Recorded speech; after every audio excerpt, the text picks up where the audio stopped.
Okay, so we left at magnetic declination. Magnetic declination dip છે એ બાકી રહી ગયું આપણે. I think we discussed the declination.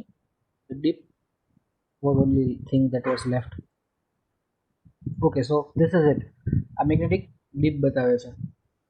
So for the time being આ છે એ ટ્રુ નોર્થ માની લ્યો. This is towards the geographic. True north જ્યારે વર્ડ આવે ને ત્યારે you have to consider it that it is the geographic north. તો આ geographic north છે. આપણને ખબર છે કે આપણો કંપાસ જે ડિરેક્શન બતાવે છે એ જોગ્રાફિક નોર્થ નથી હોતી પણ મેગ્નેટિક નોર્થ હોય છે. તો એ બે વચ્ચે એંગલ હોય છે જેને આપણે ડીપ કહીએ છીએ. This is D, sorry declination કહીએ છીએ. તો this is our declination. Now this magnetic field, okay, આ જે આપણને ડિરેક્શન દેખાય છે એ હોરિઝોન્ટલ ડિરેક્શન છે. અહીંયા કંપાસ પોઈન્ટ કરે. શું કામ? કેમ કે કંપાસ નીચે નથી જઈ શકતો. Compass can only move in the horizontal plane because see the magnetic field would be downwards towards the inside of the earth. કેમ કે મેગ્નેટ ક્યાં છે તો એ અર્થની અંદર છે. Okay, so it is pointing downwards. જેમ મેં તમને ડાયાગ્રામ દોરીને બતાવ્યું હતું ને કે આપણે એવું માની લઈએ કે if earth is something like this અને આપણે મેગ્નેટિક નોર્થ માનીએ તો હું એક્ઝેક્ટલી અહીંયા પહોંચી જાઉં પછી મારો કંપાસની નીડલને કેમ થવું હોય? તો અહીંયા હું હોઈશ ત્યારે મારી કંપાસની needle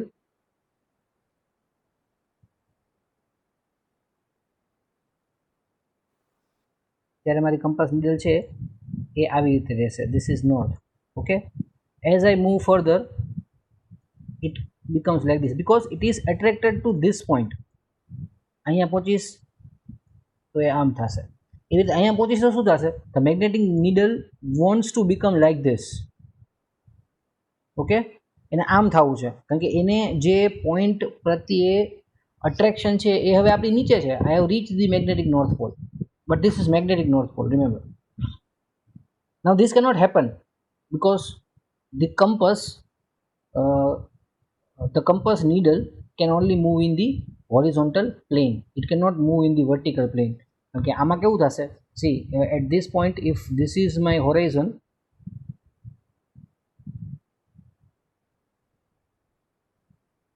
here this is my horizon, so my needle is pointing down but it cannot point down કેમ કે મેગ્નેટ કંપાસ બનેલો જ એવી રીતે હશે કે નીડલ છે એ વર્ટિકલ પ્લેનમાં મૂવ જ ન થઈ શકે. Okay, let me show you using video.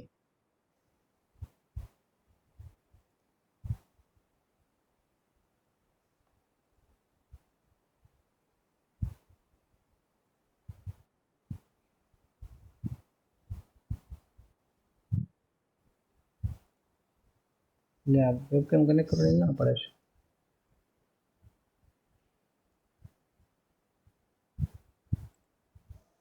Okay, let it be. So what we have is that the magnetic needle can only move in the horizontal direction. પણ magnetic field ક્યાં છે? Magnetic field નીચે તરફ છે. This is the earth's magnetic field, that is BE. Okay, magnet આપણને શું બતાવે છે? magnet આપણને આ horizontal component બતાવે છે HE. Okay, now in magnetic declination we learned that there is an angle between the actual north and what my magnetic needle shows. એટલે મારી મેગ્નેટ એટલે મારી કંપાસની નીડલ જે મને બતાવે છે એની અને ટ્રુ નોર્થની વચ્ચે એક એંગલ છે, એને ડેક્લિનેશન કહેવાય છે. બરાબર? કેમ કે આવું શું કામ થાય છે? જોગ્રાફિક નોર્થ અને મેગ્નેટિક નોર્થ બે એક નથી, બે થોડાક ડિસ્પ્લેસ છે એકબીજાથી. અને આવું જો હોય તો મારી મેગ્નેટિક નીડલ છે એ તો મને મેગ્નેટિક નોર્થ બતાવે છે. બરાબર? પણ મારે જવું છે ક્યાં? મારે ટ્રુ નોર્થ જવું છે. તો there is an angle of declination between the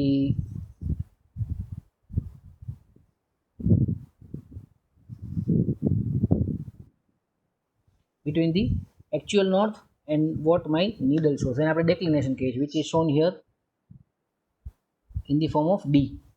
Okay, now આ ડિરેક્શન મને જે કંપાસ દેખાડે છે ને એ એકચ્યુઅલી શું છે? એ એકચ્યુઅલી મેગ્નેટિક ફિલ્ડ નથી.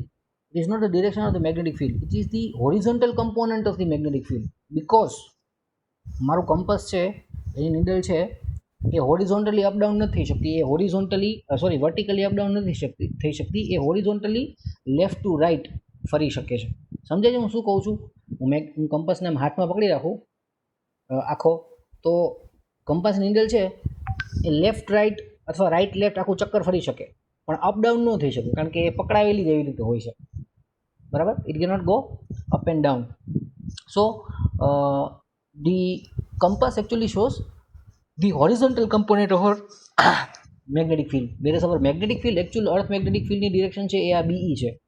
તો જો આ BE એક વેક્ટર છે તો આને આપણે બે કમ્પોનન્ટમાં રિઝોલ્વ કરી શકીએ. One component is horizontal which actually the compass shows, and the other is ZE that is the vertical component કે જે કંપાસની નીડલને નીચે તરફ લઈ જવાની કોશિશ કરે છે, પણ કંપાસની નીડલ પકડાવેલી એવી રીતે છે બોડીની અંદર કે નીચે જઈ શકતી નથી. Okay, and the angle between the horizontal component and BE, that is the Earth's magnetic field, is called the dip or the inclination of our magnetic field. એટલે બે ક્વોન્ટિટી સરખા નામ વાળી ધ્યાન રાખજો. Declination is the difference between magnetic north and true north એંગલમાં. Inclination is the angle between the actual magnetic field and the horizontal component of that magnetic field. બરાબર, એટલે ડેક્લિનેશન ને ઇન્ક્લિનેશન એવા બે શબ્દ છે. So this we had seen, this is known as dip or angle of inclination. Dip is the angle that the magnetic field BE of the earth makes with the surface of the earth, because horizontal is along the surface of the earth. So now these three elements ZE, BE and HE are known as the elements of the earth's magnetic field. Okay, now this will keep on increasing and decreasing, because see, as you move towards the pole, શું થશે?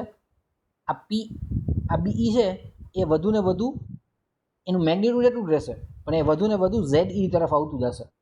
Okay, so the magnitude of ZE, that is the vertical component, will increase and that of HE will decrease. For example હું તમને આ 2 ડાયમેન્શનમાં દોરીને બતાવું તો કેવું થશે કે અત્યારે આવી રીતે છે. સો ધીસ ઇઝ સે BE. Okay, and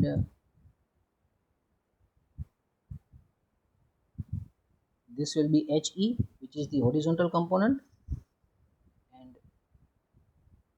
this will be the vertical component. Okay, હવે હું નોર્થ બાજુ જાઉં એમ શું થાય કે હું અહીંયા ઊભો, સપોઝ કે ધીસ ઇઝ ધી પોઈન્ટ, અહીંયા હું ઊભો છું, અહીંયા મેગ્નેટ છે, તો આ એંગલ છે એ આવું બનશે. પણ હું જેમ નજીક જાઉં એમ આ એંગલ કેવું બનતું જાય? વધુ ને વધુ સ્ટીપ બનતું જાય. So when I move towards the north pole, what happens is that this vector BE becomes something like this. Okay, and the length area, because that length is the magnitude. So what will happen is that for this value of BE we will have, this is shit,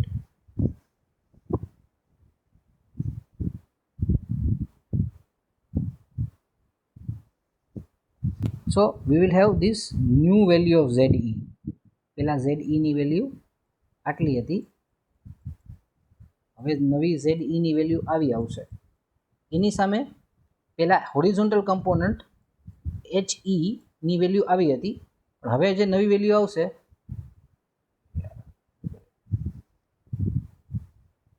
હવે જે નવી value આવશે એને મારે અહીંથી plot કરવી પડે. So the new value of HE will decrease. Okay, એના પછી પાછું કેવું થાય? This will turn into something like this. So we will have a smaller value of HE and larger value of ZE until the magnetic field of the earth BE itself becomes vertical. જ્યારે હું north pole, exactly magnetic north pole ઉપર પહોંચી જાઉં તો શું થાય?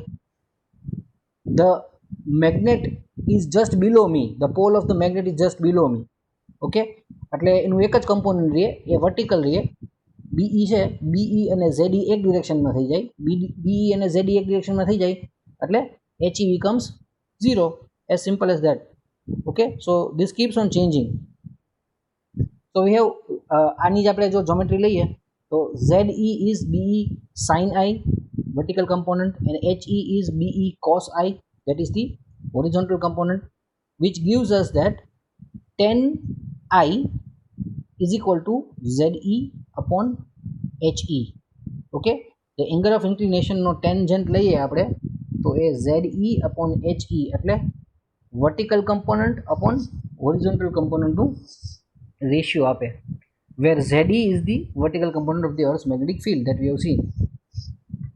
So these three things, ZE, BE and HE, are known as the elements of Earth's magnetic field, and you have to know them if you are going to use a magnetic compass for navigation. Now of course magnetic compass is never used for navigation, પણ જ્યારે use થતા ત્યારે આ બધી ફોર્મ્યુલાસ એ જમાનામાં use કરવામાં આવતી to know the real direction. Because see, as I move forward there will be more and more error. If I move north or move south, there will be more and more error in inclination also and in declination also. So you have to continuously apply the corrections so that you may know the exact position that where you are.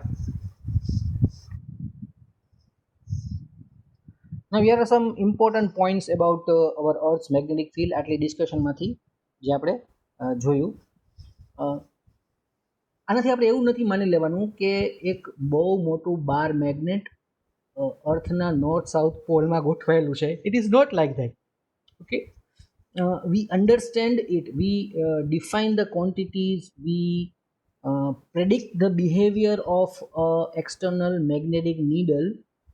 આવું કરતી વખતે આપણે એમ માનીએ છીએ કે અર્થની અંદર એક બાર મેગ્નેટ છે, પણ એ ખાલી for the sec of understanding છે.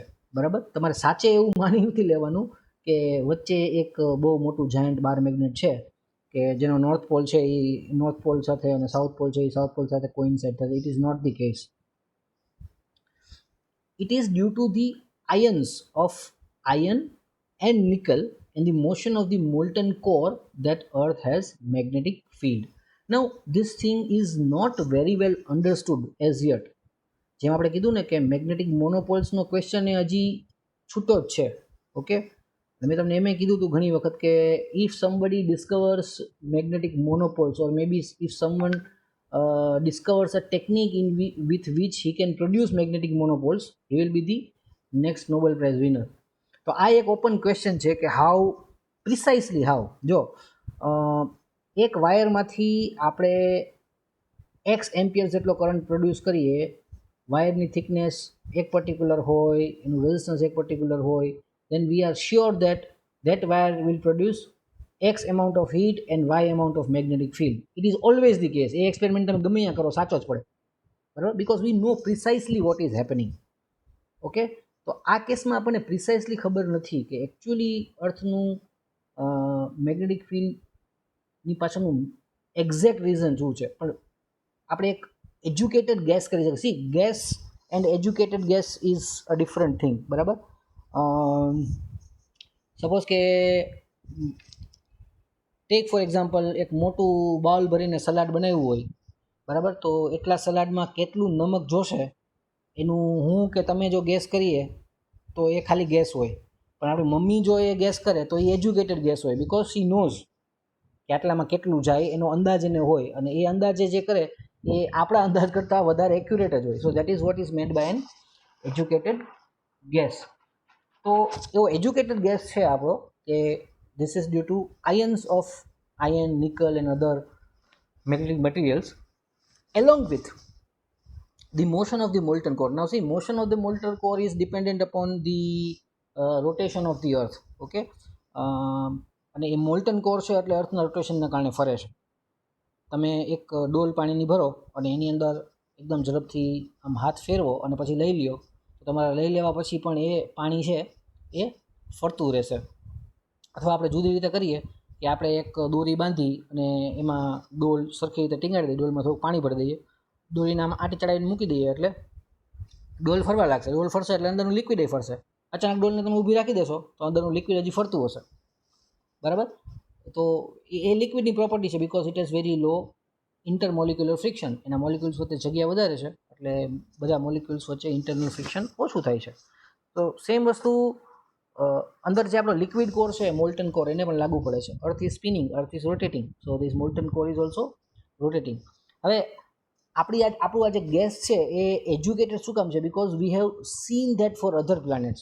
Four example, we know that moon does not have a liquid core. બરાબર, મૂન છે એમાં it is so small that it does not have a liquid core, અને liquid core નથી. That is why we can measure that we have no magnetic field on moon. Okay, આની પણ બહુ interesting વાત છે કે મૂન આપણાથી લગભગ 3,86,000 કિલોમીટર્સ દૂર છે, લગભગ ઓલમોસ્ટ 4 લાખ કિલોમીટર. તો એની લિક્વિડ કોર નથી, આપણને કેમ ખબર પડે? મેગ્નેટિક ફિલ્ડ તો ઇટ્સ ઓકે કે આપણે એની ફરતે કોઈ ઓર્બિટર મૂકીએ, એના ઉપર મેગ્નેટોમીટર નાનું ઇન્સ્ટ્રુમેન્ટ હોય કે જે મેગ્નેટિક ફિલ્ડ મેઝર થતું હોય, એ આપણને આન્સર આપી શકે કે કોઈ મેગ્નેટિક ફિલ્ડ નથી એમ. But how can we be sure about the liquid core? The reason is same. Earth ઉપર લિક્વિડ કોર છે એ આપણને ખબર કેમ પડી? Due to earthquakes. Earthquake monitoring માટે આપણે કેટલા બધા સ્ટેશન્સ અલગ અલગ જગ્યાએ બનાવેલા છે કે જે અર્થક્વેક, કોઈ પણ એક અર્થક્વેક આવે તો એ બધા સ્ટેશન છે એ અર્થક્વેકના વેવ્સને વારા પિકઅપ કરે, અને એમાં જે ડિફરન્સ ને ટાઈમ ડિલે આવતો હોય અલગ અલગ ટાઈપના વેવ્સમાં, from that they have made out due to refraction and reflection કે અર્થ એઝ લિક્વિડ કોર. તો મૂન ઉપર પણ મૂન ક્વેક્સ આવે છે. Okay, and this moon quakes એને મોનિટર કરવા માટે પણ ત્યાં 60s અને 70sમાં સેન્સર્સ લગાવવામાં આવ્યા છે કે જે હજી કામ કરે છે. and they have been giving us this information that moon does not have a liquid core. તો આ બે વસ્તુને આપણે કોરિલેટ કરી શકીએ કે જો આની પાસે લિક્વિડ કોર નથી તો આની પાસે મેગ્નેટિક ફિલ્ડ પણ નથી. The other example is that Venus has liquid core but rotates very slow and thus has a weak magnetic field. We know that Venus has a liquid core because it is exactly the twin of Earth, but it rotates very slow. It completes one rotation in something about 240 days or something. બરાબર, જે આપણે 24 કલાકમાં કરીએ છીએ એને એ કરતાં 250 દિવસ લાગે છે. સો if it is rotating slow, the internal liquid core is also rotating slow. And when we measure the field of magnetic field of Venus, we find that that field is very weak. So we can also correlate this thing. Liquid core but slower rotation, that means weaker field. This is again being proved right by Jupiter. Jupiter rotates the fastest of all planets. 10 hours માં એ પોતાનું એક circle પૂરું કરી લે છે પોતાની axis ઉપર, and it has the strongest magnetic field in the entire solar system. Okay, સનને બાદ કરતા તો એનું ફિલ્ડ છે એ સ્ટ્રોંગેસ્ટ છે. સો this is why we call that molten core is the reason for magnetic field, because this is the educated guess. આપણે જે અર્થ ઉપર નક્કી કર્યું છે એ બાકી બધા પ્લાનેટ્સને આપણે લાગુ પાડીએ છીએ ત્યારે આપણે જેવા એક્સપેક્ટ કરીએ એવા રિઝલ્ટ્સ આપણને મળે છે.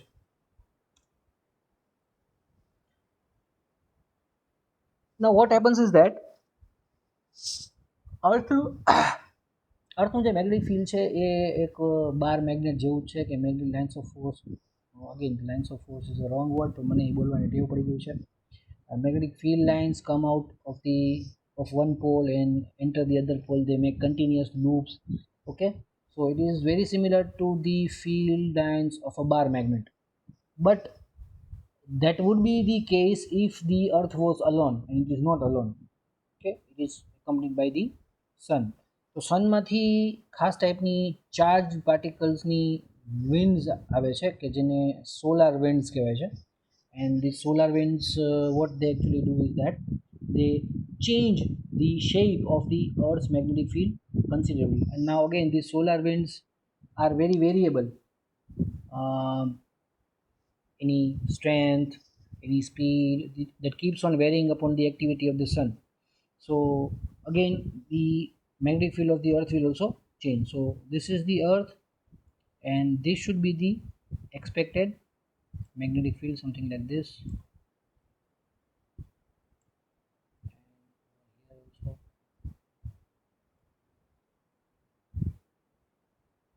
આવું હોવું જોઈએ. Okay, But in the presence of sun, what actually happens is that the draw a perfect circle.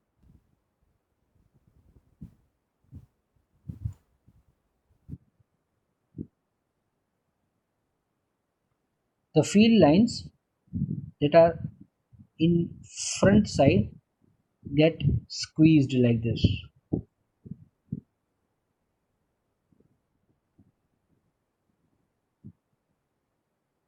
Solar wind is coming from this direction.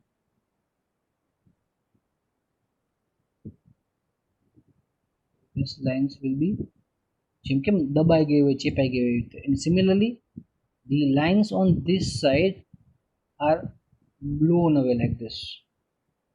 They form a teardrop shape.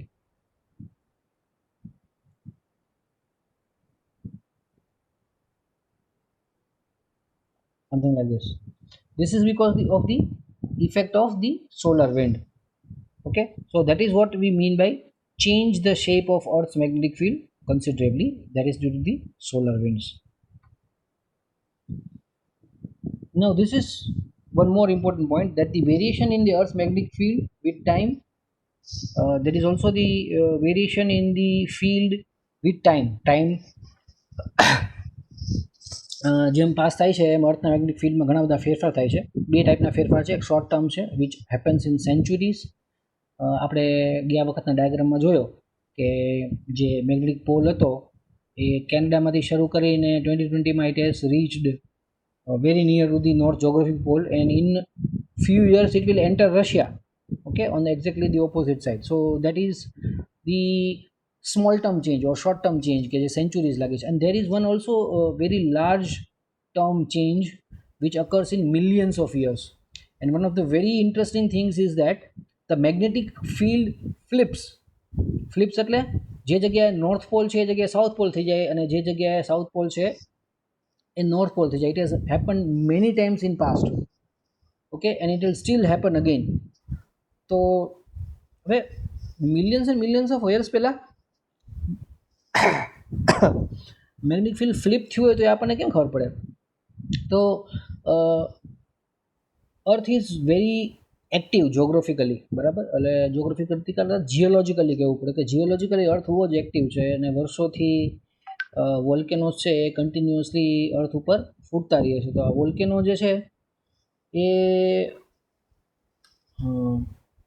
અમુક ટાઈપના ખાસ ટાઈપના રોક્સ જે છે એને સ્પીવ આઉટ કરે, એટલે બહાર કાઢે, થૂકી નાખે, જેને આપણે કહીએ. એન્ડ દે આર કોલ્ડ બેસાલ્ટના રોક હોય. Now this contain ion particles, ions એવી રીતના હોય. અને એકચ્યુઅલી કેવું થાય કે ધીસ બેસાલ્ટિક રોક્સ, આની અંદરના જે મેગ્નેટિક પાર્ટિકલ હોય એ મેગ્નેટિક પાર્ટિકલ અર્થનું જે મેગ્નેટિક ફિલ્ડ હોય ને એની સાથે અલાઇન થયેલા હોય. Now we find that some basaltic rocks which are very old, millions and millions of years old. હવે એ millions and millions of years old કેમ છે એની બીજી ટેકનિક છે, એની આપણે થોડીક વાર પછી વાત કરીએ. પણ આ મિલિયન્સ એન્ડ મિલિયન્સ યર્સ જૂના જે બેસાલ્ટિક રોક છે એમાં આપણને આ મેગ્નેટિક ડાયપોલ્સ જે છે એ ઊંધા એલાઇન થયેલા મળે છે અત્યારના અર્થના મેગ્નેટિક ફિલ્ડ કરતાં. તો એવું બને કે એ જ્યારે મૂવ થવા માટે ફ્રી હોય, before millions of years ago they would have aligned to the old magnetic field, and then they got trapped into the rocks, અને પછી એ પોતાનું ઓરિએન્ટેશન બદલી શકતા નથી, એ સોલિડિફાઈ થઈ ગયા. રોક જ્યારે ગરમ હતો ત્યારે એ એલાઇન થઈ ગયા, સોલિડિફાઈ થઈ ગયા પછી now they cannot change back. Okay, so they are holding on to the original direction of the field millions and millions of years ago. અને આજે આપણને મળે ને આજે આપણે એને જોઈએ તો આપણને ખબર પડે કે આ તો અત્યારે જે મેગ્નેટિક ફિલ્ડ છે એના કરતાં ઊંધી ડિરેક્શન બતાવે છે. પણ ઊંધી એટલા માટે બતાવે છે કારણ કે એ જ્યારે લિક્વિડ ફેઝમાં હતો ત્યારે એકચ્યુઅલ ડિરેક્શન ઊંધી હતી, પછી એ સોલિડિફાઈ થઈ ગયું, પછી ડિરેક્શન ચેન્જ થઈ ગયું. Now it cannot change back to the new direction. So they have been locked in time.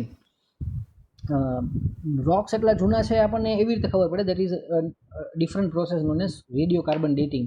I think you might have learn that in nucleus chapter, બરાબર? તો રેડિયો કાર્બન ડેટિંગ છે એ એક radio active carbon ના ન્યુક્લિયાઈ ઉપર આધારિત છે. કે radio active carbon nucleus છે એનો હાફ લાઈફ અમુક 1000 યર્સ છે, તો એ હાફ લાઈફ ઉપરથી એનું કેટલું ડીકે થયો છે એ ડીકેને ધ્યાનમાં લઈ અને you can back track time, તમને ખબર પડી જાય કે આ ક્યારે બનેલું હશે અથવા આ રોક ક્યારનો હશે. સો દેટ ઇઝ હા સર, અમે કર્યો તેવો સમ. હા, રેડિયો કાર્બન ડેટિંગ જૂનું ઓલું મોઈન જોદાડાનું ગોતવાનું એવું હતું.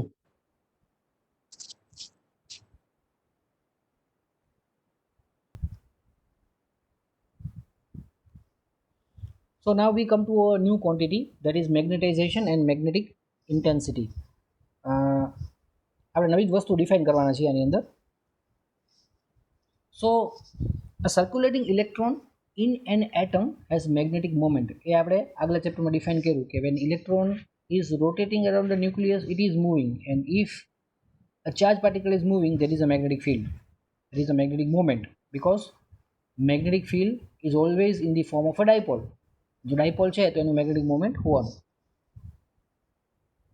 In bulk material that is large amount of these atoms, these moments add up vectorially and can give a magnetic moment that is non-zero. Okay, હવે આ બલ્ક મટીરિયલ એટલે શું કે એક ઇલેક્ટ્રોનના મોશનના કારણે એક એટમ છે એ એક મેગ્નેટિક મોમેન્ટ બતાવે છે. Okay, so if you have a very large quantity of such atoms, તો એવું બની શકે કે આ બધા એટમ્સ છે એની મેગ્નેટિક મોમેન્ટનું આપણે વેક્ટોરિયલ સમ કરીએ તો એ ઝીરો થાય. That means it will have no net magnetic moment. But sometimes it can happen in some materials where the vector sum of all these magnetic momenta does not come down to zero, and thus the material does have some magnetic moment of its own.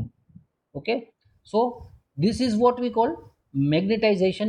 M of a sample is equal to the net magnetic moment per unit volume.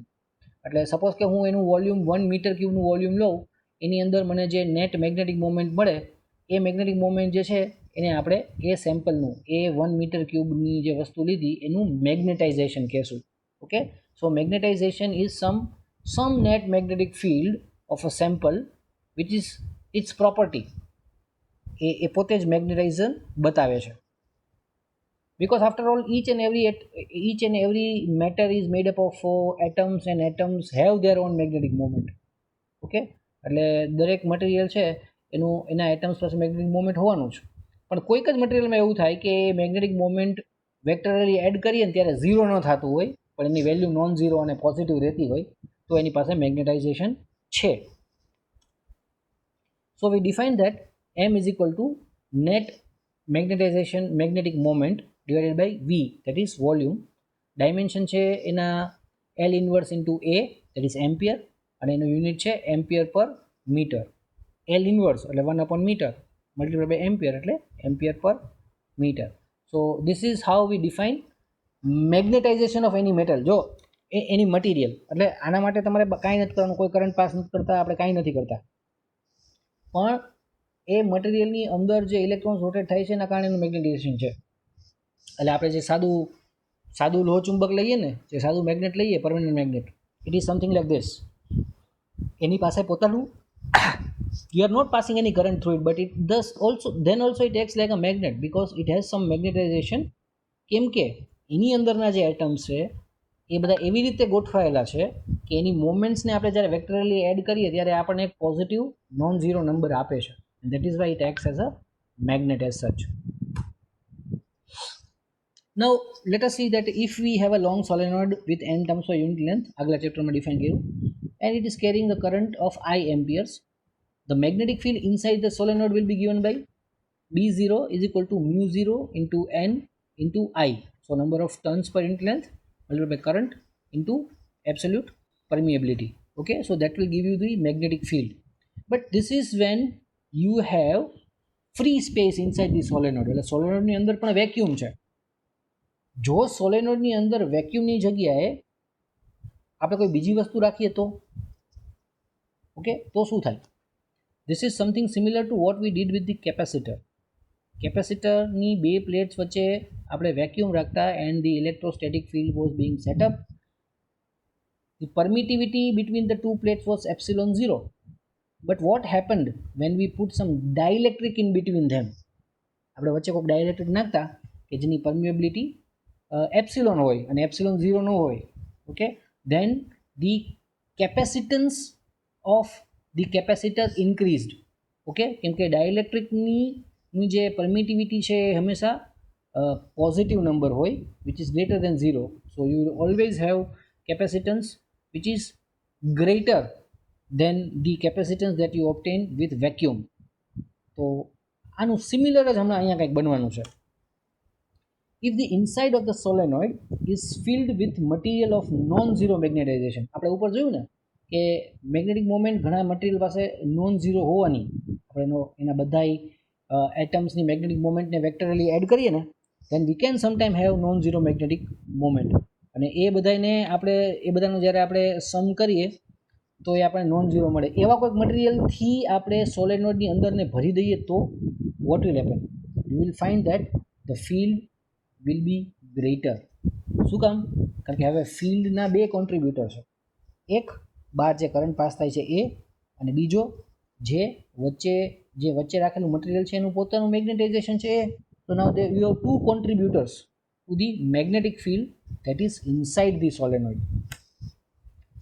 So if we calculate the net field inside the solenoid, then it is made up of two parts, as I said just now. અને સોલેનોઇડની અંદર એટલે જે આપણે નવું material રાખ્યું એ material સોલેનોઇડની અંદર છે, અને એ મટીરિયલના અંદરની જે આપણે ફિલ્ડની વાત કરીએ છીએ, જો એનું અંદરનું ફિલ્ડ આપણે બી કહીએ તો હવે બીના બે પાર્ટ છે. First is B0 that is due to the solenoid and the other is BM.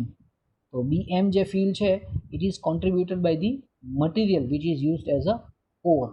Okay, તો સોલેનોઇડની વચ્ચે આપણે જે મટીરિયલ ઇન્સર્ટ કરીએ છીએ એને આપણે નવું નામ આપીએ છીએ core. Core means something which is at the centre. ગોટલું, તમે કેરી ખાતા હો તો ગોટલું છે એ કેરીનો કોર છે. ઓકે, બોર ખાતા હો તો બોરનો ઠળિયો છે એનો કોર છે.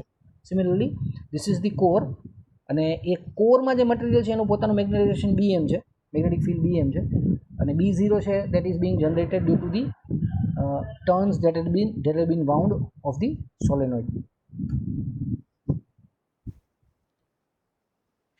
This additional field is proportional to the magnetization M of the material.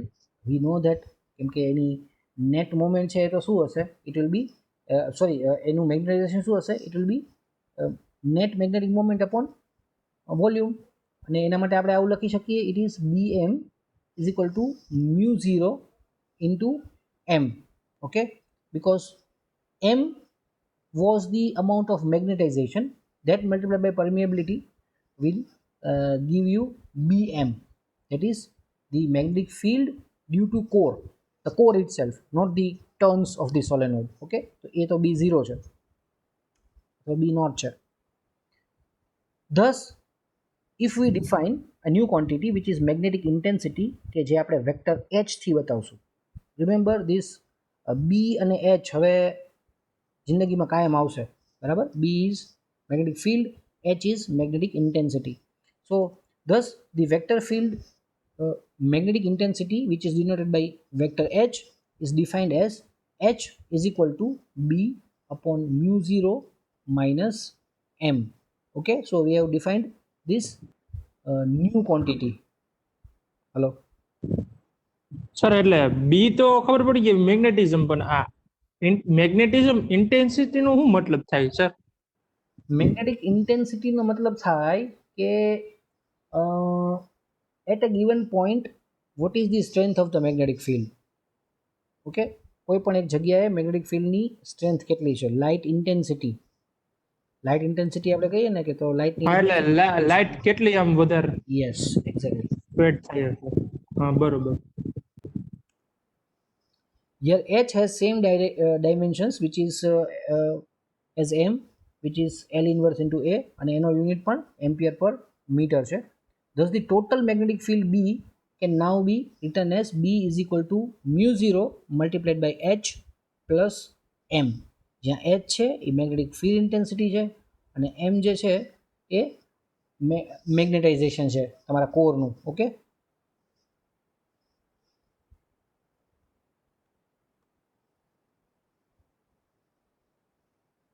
Now what we have done is that we have now divided the total magnetic field into two parts, one due to the external factors such as the current passing through the solenoid, which is represented by H, and the other due to the specific nature of the material, that is M.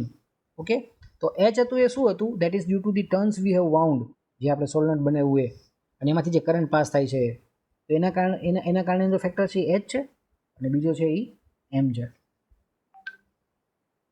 M can be influenced by external factors and thus is mathematically represented as M is equal to chi, જે આ x છે ને એ બોલાય છે chi into h. Okay, now આવું આપણે શું કામ કહીએ છીએ? because magnetization depends upon what is the kind of material. Okay, જે મટીરિયલ ચેન્જ થશે એમ મેગ્નેટાઇઝેશન ચેન્જ થશે. કોક મટીરિયલનું મેગ્નેટાઇઝેશન વધારે હોય, કોકનું ઓછું હોય. Okay, so that is what is determined by the value of chi. It is something similar to permittivity. Here chi is a dimensionless quantity called the magnetic susceptibility and is the measure of how the material responds to the external magnetic field. External magnetic field આપણે વધારે આપીએ કે ઓછું આપીએ એની અસર એ material ઉપર કેટલી થશે એ કોણ ડિટરમાઇન કરે? એ ચાઈ ડિટરમાઇન કરે. કોઈક મટીરિયલમાં એ મેગ્નેટ એક્સટર્નલ ફિલ્ડને વધારે રિસ્પોન્ડ કરશે, કોઈક ઓછા રિસ્પોન્ડ કરશે, કેમ કે કોઈકની ચાઈની વેલ્યુ બીજા કરની ચાઈની વેલ્યુ કરતાં ઓછી કે વધારે હોઈ શકે. Substituting the value of M in the equation of total field. See, the value of M we have derived to be chi into H. Now we will put this value into the equation of total field, which was for B. So B is equal to now mu 0 into 1 plus chi into H. Okay, હવે આ 1 plus chi ને આપણે એક નવી value આપી દઈએ, that is mu r. So now it becomes mu 0 into mu r into H. અને mu 0 ને mu r ને બેને કમ્બાઈન કરીને આપણે કહીએ છીએ mu. તો B is equal to mu into H. This is the most important formula of magnetic field. Okay, mu r is relative permeability અને કોઈ પણ જગ્યાએ absolute permeability into relative permeability will give you net permeability. આ વસ્તુ ઇલેક્ટ્રોસ્ટેટિક્સમાં પણ છે, પણ તમારા સિલેબસમાં ઇન્ક્લુડ નથી કે epsilon 0 into epsilon r is equal to epsilon, that is permittivity. So permittivity is actually relative permittivity multiplied by absolute permittivity, that is of vacuum. Similarly here mu 0 is permeability of vacuum, mu r is the permeability of the material that we are talking about over here, અને એ બેનું multiplication છે એ આપણને આપે mu. Here we have put 1 plus chi is equal to mu r, which is a dimensionless quantity called relative permeability of the substance, which is similar to the dielectric constant in electrostatics. આપણે જોયું હતું કે ઇલેક્ટ્રોસ્ટેટિક્સમાં એક dielectric constant આવતો હતો અને એ constant હંમેશા non zero and greater than 1 હતો, ગ્રેટર દેન 0 હતો, બરાબર. So it was a positive number, positive non-zero number, and that is why whenever we put dielectric between the two metallic plates for capacitor, we got capacitance which was greater than that was obtained by putting vacuum between the two plates. સમજાય છે ને હું શું કહું છું? બે plate વચ્ચે vacuum રાખવાથી આપણને જેટલું કેપેસિટન્સ મળતું હતું એની એ બે પ્લેટ વચ્ચે વેક્યુમની જગ્યાએ ડાયઇલેક્ટ્રિક નાખી દેતા હતા તો કેપેસિટન્સ વધી જતું હતું. Similarly you have a solenoid, એ સોલેનોઇડથી તમને સોલેનોઇડના સેન્ટરમાં જે મેગ્નેટિક ફિલ્ડ મળતું હોય એની બદલે એ જ સોલેનોઇડની અંદર વચ્ચે વેક્યુમની જગ્યાએ તમે કોઈ એવું મટીરિયલ નાખી દો કે જેનું મેગ્નેટાઇઝેશન છે એ પોઝિટિવ હોય, એટલે કે નોન ઝીરો હોય, કે નેવર બી નેગેટિવ, એટલે કે નોન ઝીરો હોય, then you get a higher amount of field. આ હાયર અમાઉન્ટ ઓફ ફિલ્ડ છે એ આપણને કેમ ખબર પડશે અથવા એની વેલ્યુ આપણને કેમ મળશે? તો this field will be given by mu 0 mu r into h, or simply mu into h, where mu is equal to mu 0 into mu r. So we can also define magnetic permeability of the substance as mu is equal to mu 0 into mu r is equal to mu 0 into 1 plus chi. એ આપણે અહીંયા જે કર્યું હોય બરાબર. તો આ mu number છે એ ઘણા માટે ઓછો હોય, ઘણા માટે વધારે હોય, ઘણા માટે નેગેટિવ પણ હોય. ઓકે, સો એના ઉપરથી આપણે ડાયામેગ્નેટિક, પેરામેગ્નેટિક અને ફેરોમેગ્નેટિક મટીરિયલ્સ છે એની ડેફિનેશન કરતા હોય કે materials which allow the magnetic field to propagate, they magnetize, but that magnetization does not remain. Okay, એટલે એમની પાસે પોતાનું મેગ્નેટાઇઝેશન હોતું નથી. Then we have ferromagnetic, which can be magnetized and which can also have magnetization. એટલે magnetism બહારથી તમે બહારથી ફીલ આપ્યું એ લઈ લ્યો તો પણ પછી એ મેગ્નેટ જેવું બિહેવ કરે. And then we have diamagnetic. Diamagnetic જે છે એ મેગ્નેટિક ફિલ્ડ લાઇન્સને કોઈ રીતે સપોર્ટ કરે નહીં. Okay, so this is the importance of permeability. Unfortunately, diamagnetic, paramagnetic and ferromagnetic materials have been removed from your syllabus. તમારા સિલેબસમાંથી એ કાઢી નાખ્યું છે, but we will just look at the definitions, કારણ કે એ જાણવું જરૂરી છે. Okay, so that's it. મીટિંગમાં 1 મિનિટની વાર હશે પૂરી થવામાં. So thus we come to the end of what is magnetization and sir એક જ મિનિટ. હા બોલ.